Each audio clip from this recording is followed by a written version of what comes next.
Bem-vindos ao Fato ou Fake, o canal onde investigamos as histórias mais controversas e intrigantes da história. Hoje, vamos explorar uma das questões mais antigas e polêmicas do mundo religioso: quem criou a Igreja Católica? Durante séculos, essa instituição tem sido o pilar central da fé cristã, com bilhões de seguidores ao redor do globo. Mas, quem realmente está por trás de sua fundação?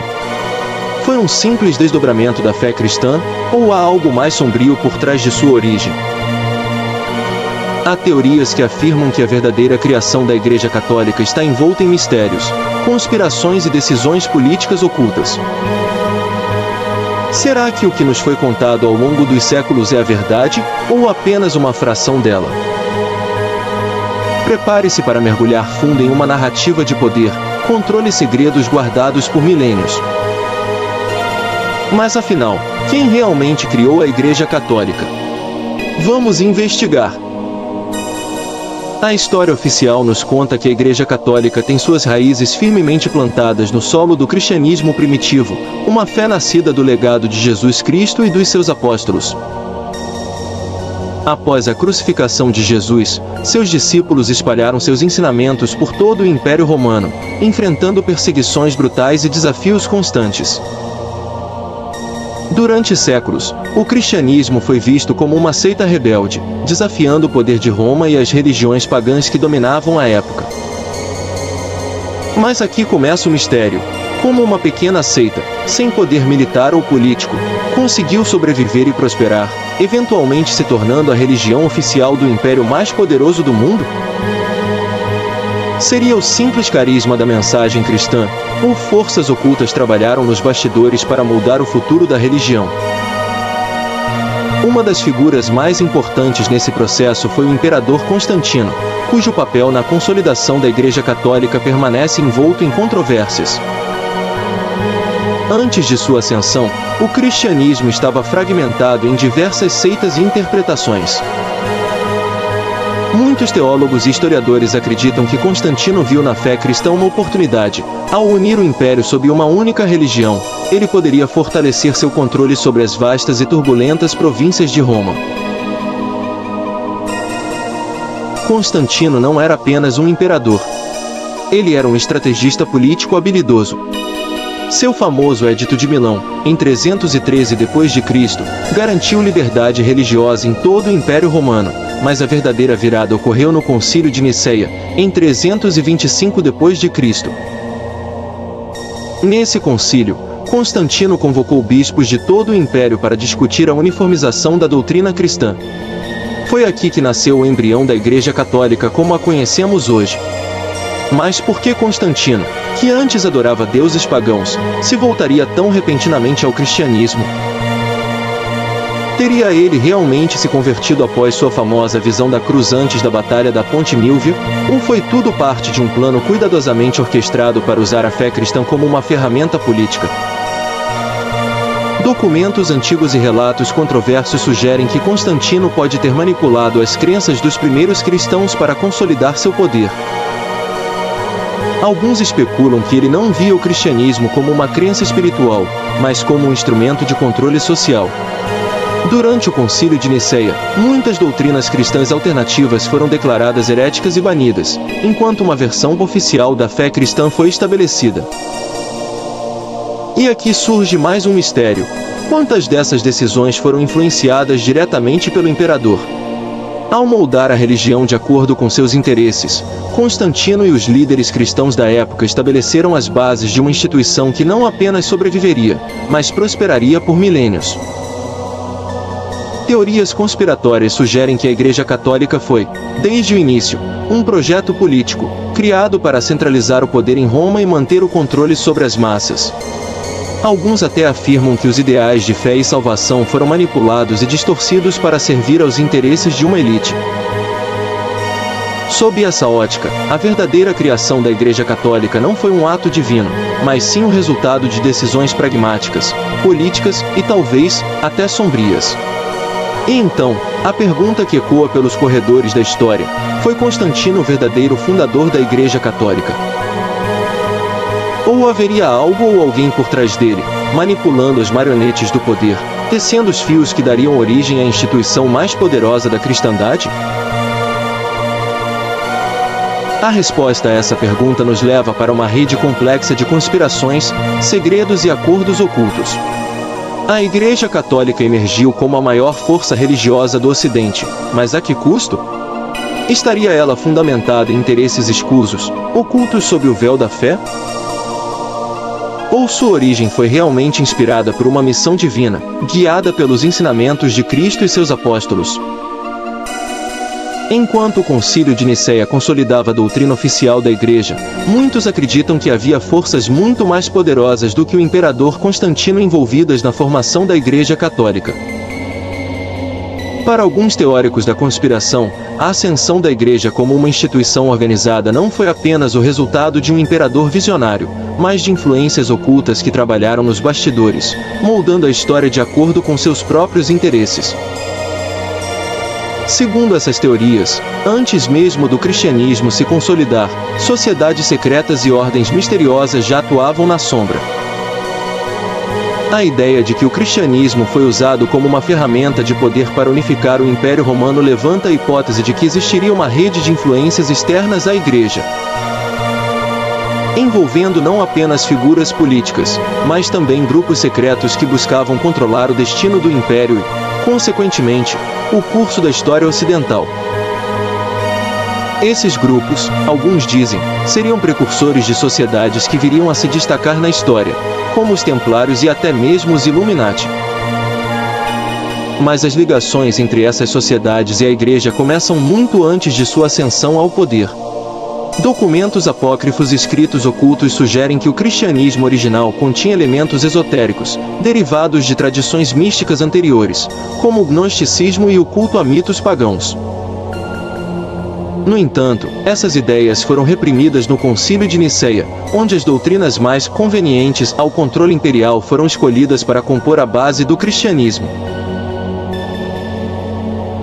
Além disso, existem evidências de que certos rituais e símbolos utilizados pela Igreja ao longo dos séculos possuem origem pré-cristã, o que levanta a questão: a fé cristã foi adaptada e moldada por essas forças ocultas para servir a um propósito maior e mais sombrio?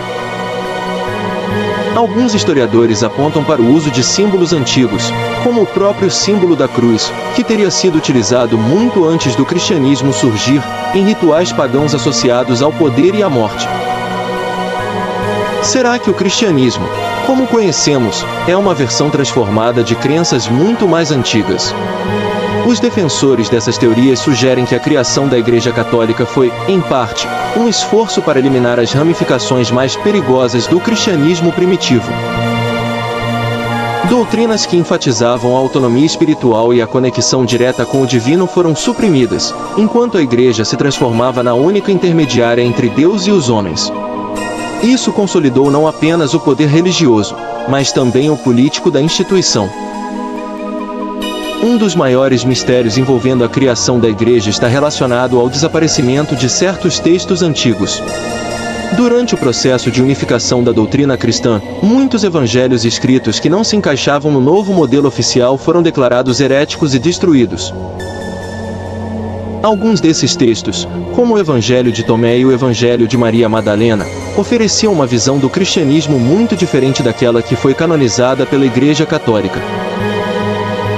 Esses escritos, que ressurgiram apenas séculos depois, desafiam a narrativa tradicional da Igreja e sugerem que a verdadeira mensagem de Cristo foi intencionalmente suprimida. Outros teóricos apontam para a figura de Pedro, o apóstolo que a Igreja Católica considera seu primeiro papa. Há quem acredite que a escolha de Pedro como a pedra fundamental da Igreja foi uma jogada simbólica cuidadosamente orquestrada para legitimar o poder da instituição. Afinal, por que a Igreja não escolheu Paulo, cuja influência sobre a propagação do cristianismo foi imensa? Alguns afirmam que a escolha de Pedro serviu a interesses específicos, pois ele era visto como uma figura mais maleável, alinhada aos objetivos de Constantino e dos primeiros líderes da Igreja. Esse controle sobre as narrativas e a eliminação de ideias divergentes consolidou a Igreja como a única fonte de verdade, tanto espiritual quanto política, dentro do Império Romano. E assim, enquanto o cristianismo se tornava a religião dominante, aqueles que questionavam ou desafiavam o poder da Igreja eram rapidamente silenciados. O que realmente estava em jogo, então? Seria o cristianismo original uma ameaça ao status quo? E se sim, quem teria interesse em moldá-lo para servir aos interesses de uma elite dominante? Essas questões nos levam a considerar um cenário ainda mais intrigante. A Igreja Católica, desde suas primeiras fundações, foi projetada para ser uma ferramenta de controle sobre a fé, a política e o destino de milhões de pessoas ao longo dos séculos. O surgimento da Igreja pode ter sido apenas o primeiro passo em um plano muito maior, orquestrado por forças que ainda operam nas sombras até os dias de hoje. À medida que a Igreja Católica se estabelecia como a principal autoridade espiritual do mundo ocidental, sua relação com o poder temporal, os governantes e a aristocracia se tornava cada vez mais complexa. Uma das principais características dessa relação foi o uso da religião como um mecanismo de controle social. Para alguns teóricos da conspiração, o cristianismo não foi apenas adotado pelos imperadores e monarcas, ele foi moldado para reforçar seu poder e garantir a submissão das massas. No centro dessa teoria está a noção de que a Igreja e os imperadores romanos forjaram uma aliança baseada no controle da narrativa religiosa.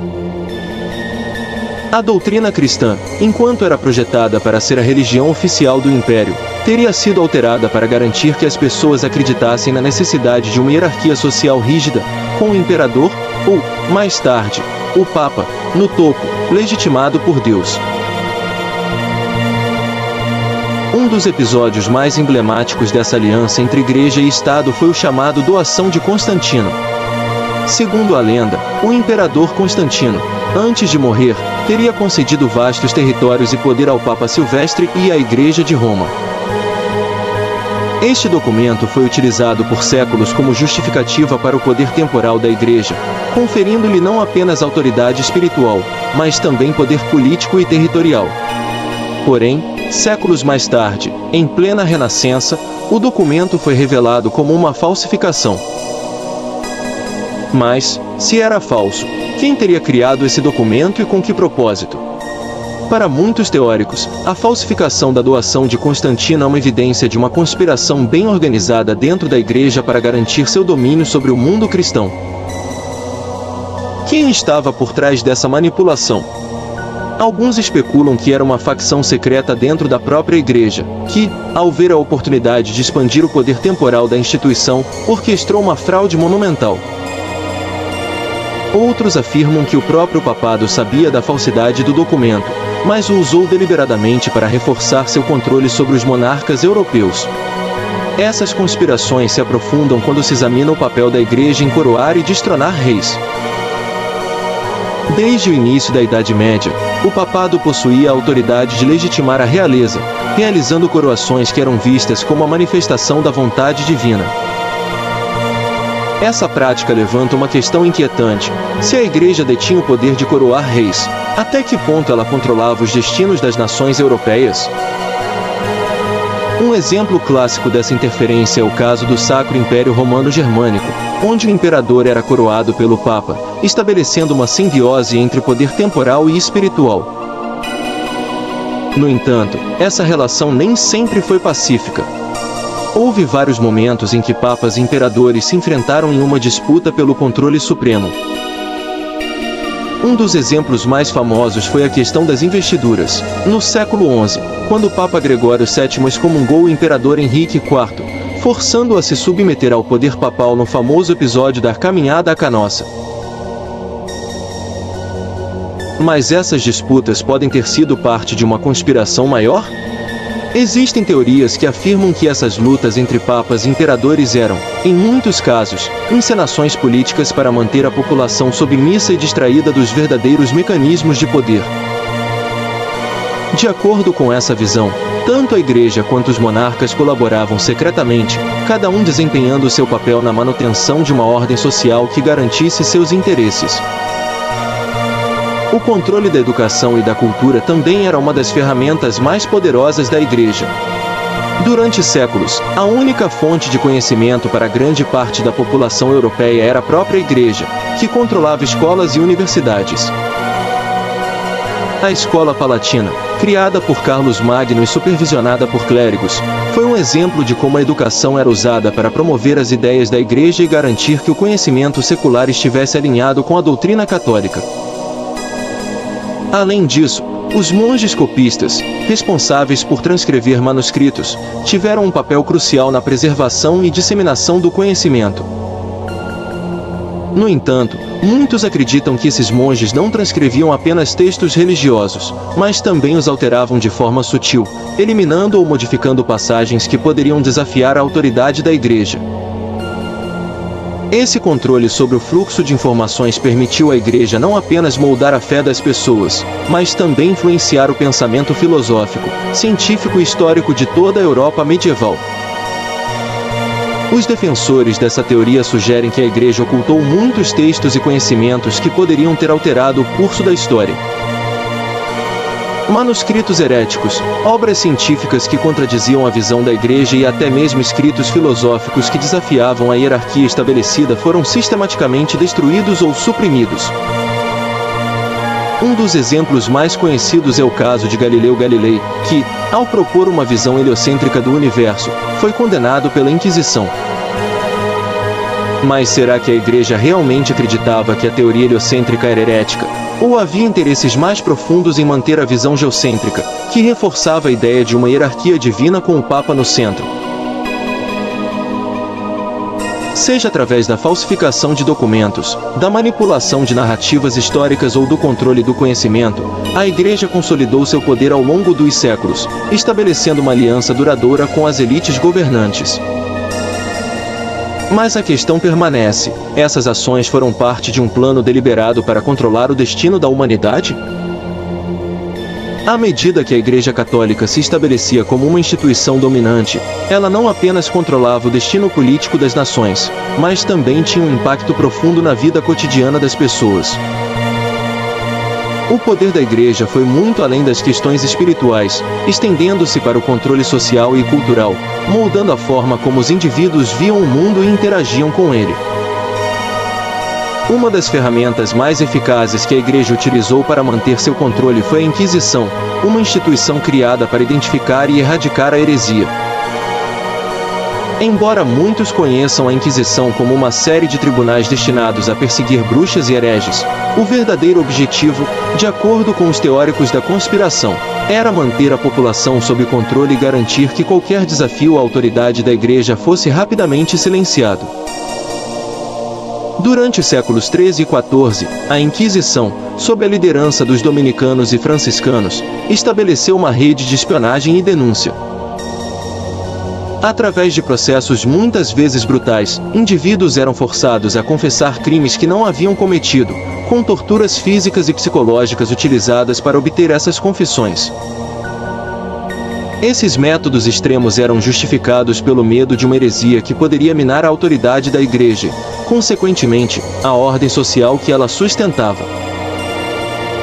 No entanto, há teorias que sugerem que a Inquisição foi além de uma mera ferramenta de controle espiritual.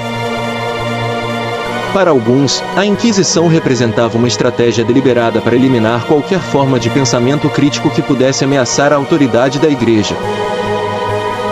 Livros e manuscritos que desafiavam a doutrina oficial foram queimados, e muitos intelectuais foram silenciados. Alguns dos textos perdidos durante essa época poderiam ter oferecido uma visão alternativa da religião e da história, desafiando as verdades estabelecidas pela Igreja. Além da repressão direta, a Igreja também utilizava a censura e a propaganda para moldar a percepção pública.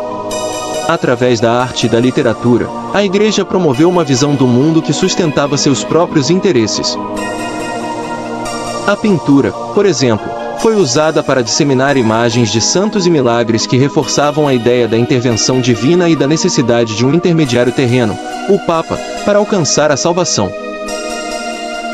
Durante o período da Renascença, a Igreja também foi responsável por financiar obras de arte e arquitetura grandiosas, como a Catedral de São Pedro e as obras de Michelangelo. Embora essas obras sejam hoje admiradas por seu valor artístico e histórico, alguns argumentam que sua principal função era promover a magnificência da Igreja e consolidar seu poder perante a população. Essa ostentação de riqueza e poder ajudava a criar uma imagem de autoridade e legitimidade que desafiava qualquer crítica. Outra estratégia utilizada foi a manipulação das festividades religiosas. Datas e celebrações pagãs foram adaptadas e incorporadas ao calendário cristão para facilitar a conversão de povos que já tinham suas próprias tradições. Por exemplo, a celebração do Natal foi colocada no mesmo período dos festivais pagãos de solstício, e a Páscoa coincidiu com festas pagãs de primavera. Essa integração de rituais antigos ajudou a suavizar a resistência e a criar uma cultura cristã que parecia natural e inevitável. Mas a influência da Igreja não se limitava apenas à Europa. A partir do século XV, a expansão europeia levou a Igreja a intervir em novas terras, como as Américas. A conversão forçada dos povos indígenas e a imposição da fé cristã foram acompanhadas de violência e opressão. A missão de converter os pagãos muitas vezes serviu como uma justificativa para a colonização e o saqueamento das terras. No entanto, há quem argumente que o controle social da Igreja não foi uma consequência acidental, mas uma parte de um plano meticuloso para garantir sua sobrevivência e dominância. Se a Igreja sabia que a única forma de manter seu poder era adaptar e moldar a sociedade ao longo dos séculos, então suas ações podem ser vistas como uma estratégia deliberada para criar uma ordem mundial que funcionasse de acordo com seus próprios interesses. A Igreja Católica, ao longo dos séculos, desempenhou um papel crucial na formação da sociedade ocidental. Seus métodos de controle social e influência cultural ajudaram a moldar a visão do mundo de milhões de pessoas. Mas, se olharmos além da fachada da santidade e da moralidade, podemos nos perguntar: quão longe foi a Igreja disposta a ir para preservar seu poder?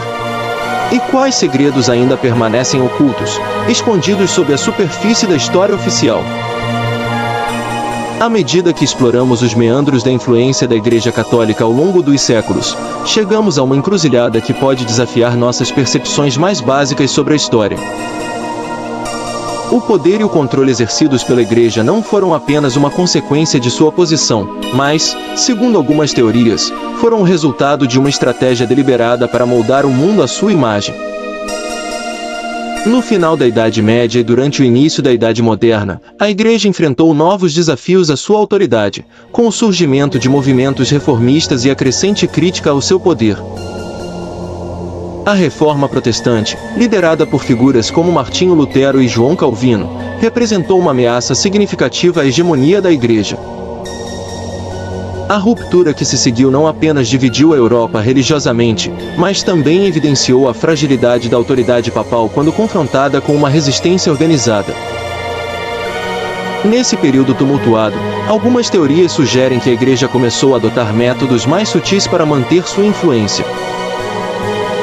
A Contra-Reforma e o estabelecimento dos jesuítas são apontados como estratégias para restaurar e expandir a influência da Igreja, com uma abordagem mais diplomática e intelectual, focada na educação e na conversão pacífica, em vez da força direta.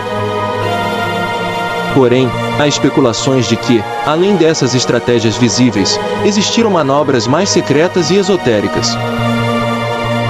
Os Illuminati, uma sociedade secreta que surgiu no final do século XVIII, são frequentemente associados a teorias sobre o controle oculto e a manipulação das elites. Alguns teóricos sugerem que, embora os Illuminati sejam geralmente vistos como uma entidade separada da Igreja, sua ascensão poderia ter sido uma continuidade de esforços para garantir que uma elite dominante mantivesse o controle sobre a narrativa histórica e o destino político. Além disso, a recente descoberta de documentos e registros antigos, como os encontrados no Arquivo Secreto do Vaticano, levantaram novas questões sobre o papel da Igreja em eventos cruciais da história mundial. Esses documentos, que por muito tempo foram considerados inacessíveis, podem conter evidências que desafiam as narrativas históricas estabelecidas e revelam uma trama de controle e manipulação que se estende até os dias atuais.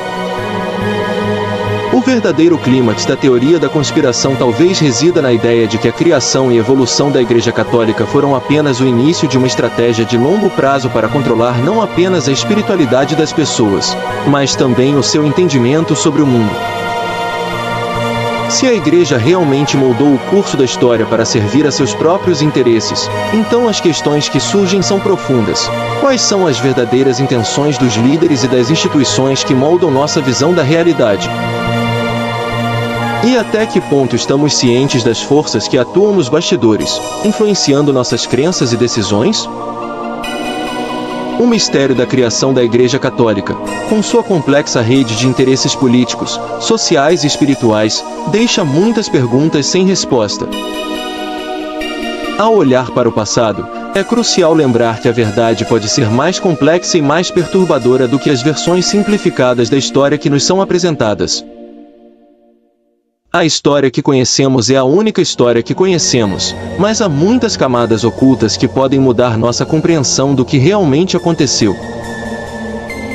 Chegamos ao fim desta jornada investigativa sobre a criação da Igreja Católica e suas complexas redes de poder e influência. A narrativa que exploramos revela um panorama intrigante, onde a verdade e a ficção muitas vezes se entrelaçam, deixando-nos questionar o que é real e o que pode ter sido manipulado. Compartilhe suas opiniões e teorias nos comentários abaixo. O que você acha sobre a influência da Igreja ao longo da história? Acredita que há mais verdades ocultas esperando para serem descobertas?